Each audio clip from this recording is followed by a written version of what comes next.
เลยบ่หัวแล้วเลยมิดแล้วโอ้ตดหัวจ้าถ้าตดยืนขึ้นพุดเลยนะ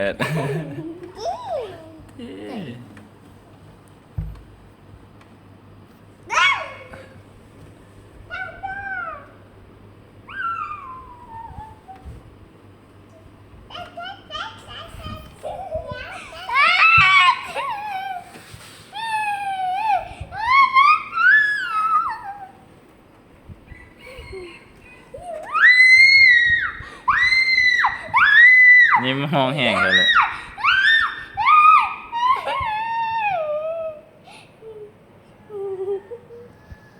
ยังน่ะเห็นยัง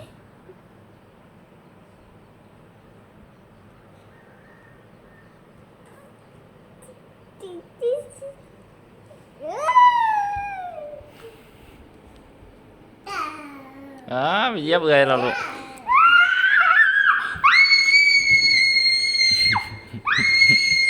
เอ้ยยิ้มกับห้องที่ห้องมาลูกอะ